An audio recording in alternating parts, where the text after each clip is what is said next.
So starting with the subject OOPS, that is object oriented programming language. As I already studied, we studied that programming is OOPS is a programming is a way to organize programs, and there are key elements we discussed in the first chapter, that is encapsulation, inheritance, polymorphism, and it is a bottom to up approach. Now in this video we are going to talk about some syntax and some rules which followed in a C language. So what is a syntax? Syntax is a basic proper common rules which we are used in C language. So syntax and semantics are the without syntax it is impossible to make up any program. So what is a syntax in C? For example, there is some rules and some guidelines which we follow throughout to build any program. So first of all, we have to define the header files.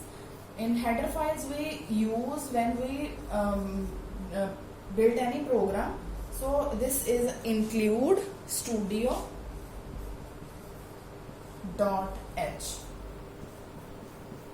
include conio.h. So these are the header files which we used in when we make any program, and this is a main function, and the curly braces start and the curly braces stop, and here we write all the code or the statement which we want to execute in the program. Here we write there, and this is a closing braces, this is a ending braces. So first of all, what is a stdioh? This is a header files. These are the header files, and this it stands for standard input output and console input output.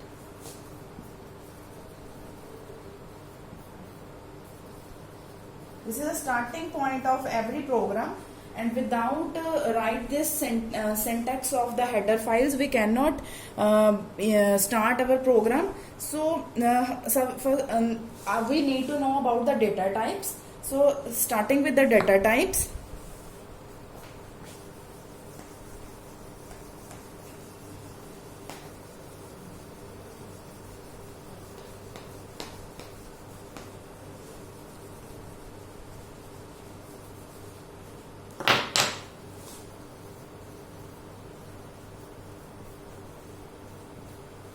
So data types है क्या? Date कोई भी value जब हमने कोई भी variable जब हमने स्टोर करवाना है, उस वेरिएबल की टाइप कौन सी है, मतलब उस डेटा की कौन सी टाइप है.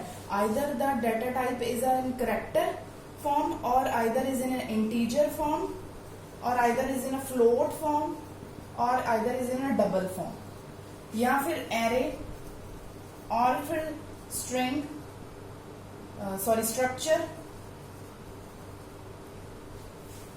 pointer, etc. So data types are of two types. First one is a primary data type, and second one is a secondary data type.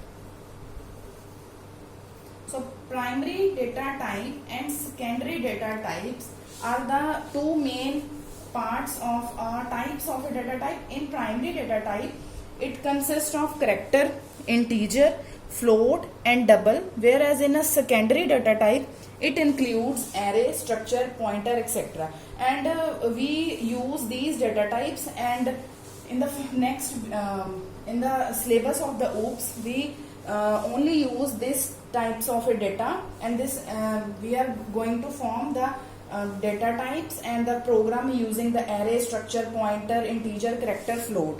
Data को कोई भी स्टोर करने के लिए हम एक नेम डिक्लेयर करना पड़ता है, वो बहुत ज़रूरी होता है. और जब हम उस नेम को या उस वेरिएबल को डिक्लेयर करते हैं, उसको मेमोरी मिल जाती है जो कि मतलब डेटा को स्टोर करने के लिए उसे एक मेमोरी एलोकेटिव हो जाती है. For example first we are going to start with the character data type. So character its abbreviation is a CHAR which is used to store the 1 byte.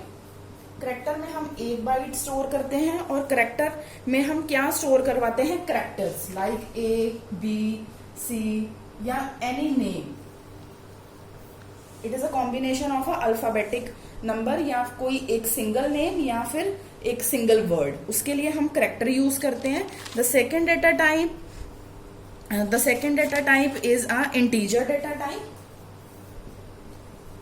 Which is abbreviated as a int. इसमें हम integer value को store करना पड़ता है. इसमें integer value it means 1, 2, 3, 4, 5 etcetera integer, और it is of ये 2 byte को स्टोर करता है.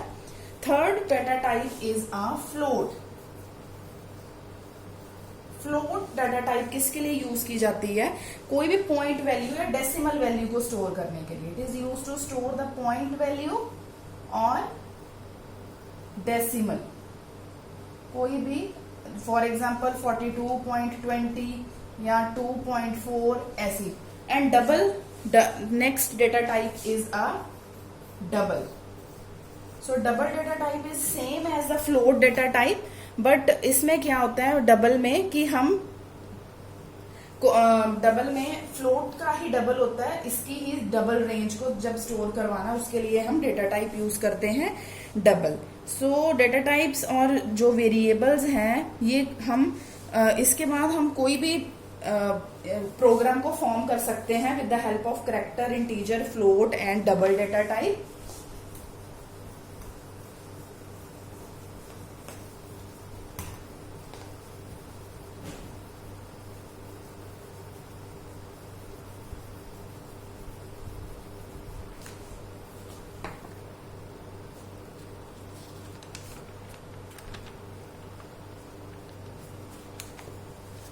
अगर सपोज हम कोई भी वैल्यू को स्टोर करवा रहे हैं और हम लिख रहे हैं इंटीजर, हम स्टार्ट किया हमने इंटीजर, कोई भी है x, that is a variable. Integer क्या था x, अगर हम स्टोर करवा रहे हैं इंटीजर x, और x क्या है, where x is a variable, और इंटीजर क्या है, integer is a data type. So how we can store this, हम कोई भी इंटीजर और यूज कर रहे हैं, इंटीजर नंबर, हम कोई भी इंटीजर में जैसे नंबर यूज कर रहे हैं और उसके बाद हमें एक सेमीकोलन लगाना बहुत जरूरी होता है. विदाउट द सेमीकोलन हमारी जो लाइन ब्रेक नहीं होती और हमारा प्रोग्राम रन नहीं कर पाता. और अगर हम कुछ भी लिख रहे हैं या नेम लिख रहे हैं, अगर हम साथ में इंटीजर, फॉर एग्जाम्पल हम लिख रहे हैं इंटीजर इंट लिख के माई नेम और हम उसके बाद सेमीकोलन लगा रहे हैं, सो this will indicate the error message, because हमें ये स्पेस नहीं आनी चाहिए जब भी हम कोई भी प्रोग्राम को डिक्लेयर करेंगे. सो हम क्या लिखेंगे, इंटीजर माई नेम इकट्ठा लिख के उसके बाद semicolon. So this will execute in the program. So these are the things which we used, which we need to remember when we are doing any programming. So हम कुछ ऐसे keywords और functions use करते हैं throughout the programming language, जिससे हमें help मिलती है कि हम program को कैसे अपना execute कर सकते हैं, कैसे run कर सकते हैं. अब for example हमने data types की बात की, integer, character, float, string या डबल. अब ये सारे जो भी हमारे डेटा टाइप्स हैं, ये यूज करने के लिए हमें, जैसे फॉर एग्जांपल जब भी हमने कोई भी वेरिएबल को स्टोर करवाना है, when it is in the form of integer, then we assign the value. Then how we can use it, we can use it through the %d. जब भी हम इंटीजर की कोई भी वैल्यू स्टोर करवाएंगे अपने प्रोग्राम में, हमें उसको %d लिखना पड़ेगा. जब हम करेक्टर की करवाएंगे उसको हमें %c लिखना पड़ेगा. It is denoted by the integer is denoted by the %d, character is denoted by the %c, whereas the float is denoted by the percentage f, and string is denoted by the percentage s. So these are the basic rules and syntax which we use in our programming language. Next one is a semicolon. Semicolon is very important.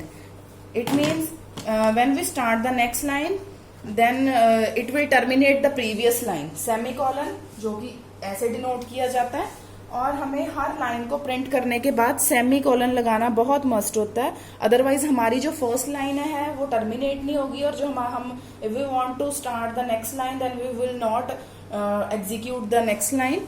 उसके बाद हमारी open and close braces होती है, जो कि मैंने आपको बताया था, उसमें ही हम अपना सारा मेन फंक्शन जो भी कोड है उसको रन करते हैं. एक हम इसमें कीवर्ड यूज करते हैं गेट ch.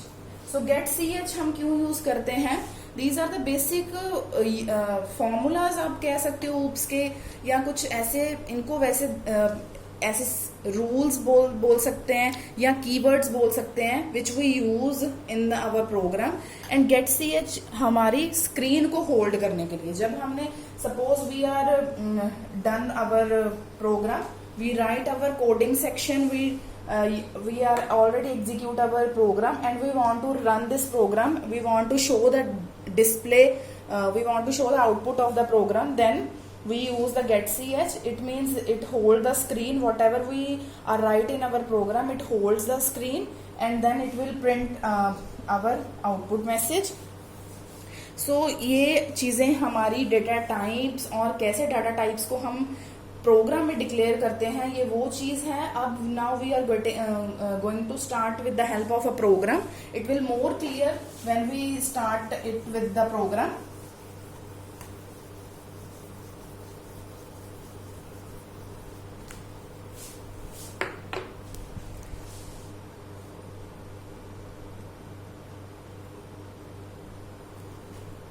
अब suppose we want to starting any program include, सबसे पहले हमें क्या हेडर फाइल्स यूज करनी पड़ेंगी. तो हेडर फाइल्स में क्या था, stdio.h include conio, that is standard input output and console input output program. उसके बाद हम एक और चीज हमारी वो हम स्किप कर गए हैं, दैट एक चीज यूज की जाती है printf और एक यूज की जाती है scanf. सो printf किसके लिए यूज की जाती है? When we use to print any character, result और आउटपुट. प्रिंट करने के लिए कोई भी करेक्टर को, प्रिंट एनी करेक्टर, उसके लिए हम printf यूज करते हैं. और scanf हम किसके लिए यूज करते हैं? When we use to read any value, ये रीड करने के लिए, रीड एनी वैल्यू, और ये प्रिंट करवाने के लिए. ये चीज उसमें कीवर्ड्स में थी. तो ये दोनों चीजें हमने याद रखनी है. और इंटीजर को हम %d से डिनोट करते थे, करेक्टर को यहाँ पे हम साइड में लिख देते हैं. इंटीजर को करेक्टर को %c से, फ्लोट को %f से, एंड स्ट्रिंग को %s से. These are the data types. Now in data types को इन printf, scanf, get ch, clear screen किसके लिए यूज करते हैं हम? CLR SCR बोलते हैं इसको.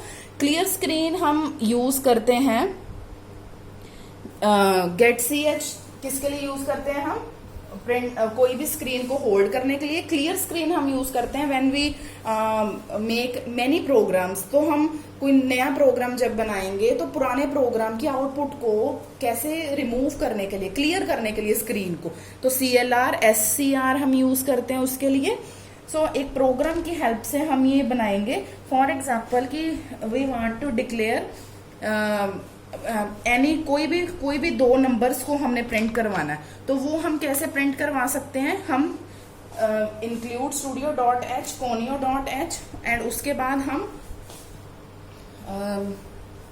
Integer main, this is a main function, और इस मेन फंक्शन में ही हम सारी स्टार्टिंग करेंगे। इसके अंदर जो भी पार्ट है वो हमारा एग्जीक्यूटेबल पार्ट होगा, और इसमें हम सबसे पहले इंटीजर डिक्लेयर करवाएंगे।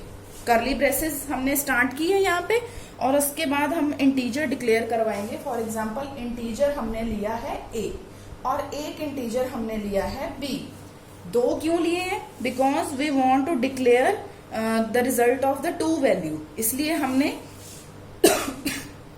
सॉरी दो इंटीजर लिए हैं। इंटीजर क्या हो गया? Data type. मेन हमारा स्टार्ट हो गया यहाँ से प्रोग्राम।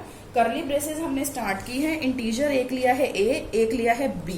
उसके बाद हम चाहते हैं हम अपनी जो वैल्यू को हमने प्रिंट करवाना है वो लिखनी है, तो वो उसके लिए क्या रूल था? Print F. यहाँ पे मैंने बताया आपको कि प्रिंट एफ रूल किसके लिए यूज किया जाता है? When we what the value we want to print. So output में हमारी क्या वैल्यू आए वो हमने यहाँ पे प्रिंट करनी है। अब यहाँ पे क्या है, हमें सेमीकोलन स्टार्ट करके यहाँ पे लिखना है एंटर द फर्स्ट नंबर। करली ब्रेस ये सेमीकोलन हमने बंद करके उसके बाद लास्ट में हमने क्या लगाना है? Semicolon, which is very must. तो इसको हमने सेमीकोलन के करली ब्रेसेस के अंदर लिखना है और उसके बाद हमको लगाना है सेमीकोलन। देन उसके बाद हम, ये तो हो गई हमारी print F which is use to enter any number. अब हम चाहते हैं, एंटर तो हमने करवा दिया प्रिंट करवाने के लिए, ये प्रिंट करवाने के लिए हमने प्रिंट एफ यूज किया। अब कौन सी वैल्यू को प्रिंट करवाना है वो लिखना पड़ेगा। सो उसके लिए हम क्या यूज करते हैं? Scan F. स्कैन एफ हमारी स्कैन एफ अब इंटीजर है। इंटीजर के लिए इंटीजर वैल्यू को हमने करवाना है यहाँ पे रीड। तो इंटीजर के लिए हम क्या यूज करते हैं? यहाँ पे लिखा है percentage D. So percentage D से हमने स्टार्ट करके ये अपॉस्ट्रोफी एस लगा के, तो उसके बाद हमने ए, इंटीजर ए को, उसके बाद हमने इसको बंद कर लिया और सेमीकोलन। यहां तक क्लियर है? उसके बाद हम, ये तो हो गई हमारी फर्स्ट नंबर की वैल्यू। अब हमने फिर से सेकंड वैल्यू को एंटर करवाना है, तो उसके लिए हम सेकंड वैल्यू के लिए हम क्या करेंगे?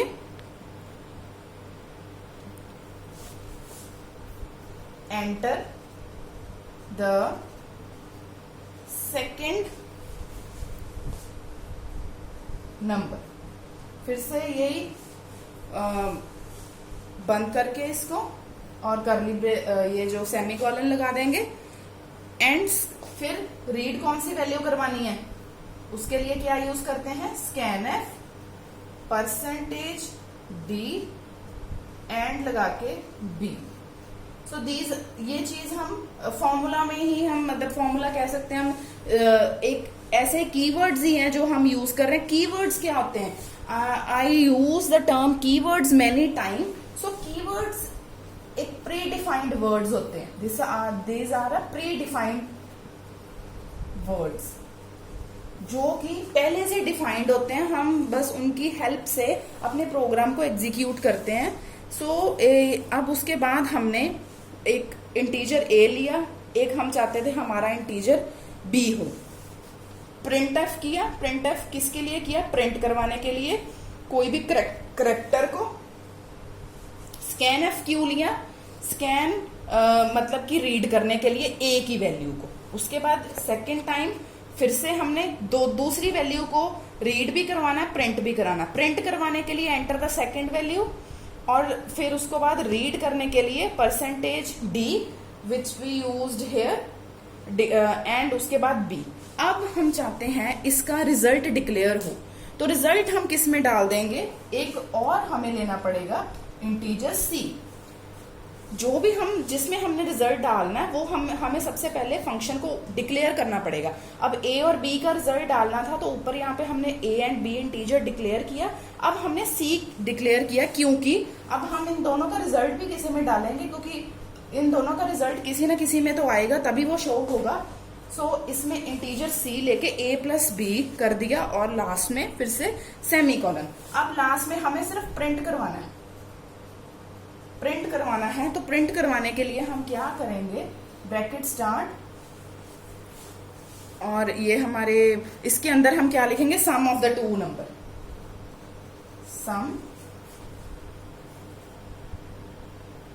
सम ऑफ द टू numbers,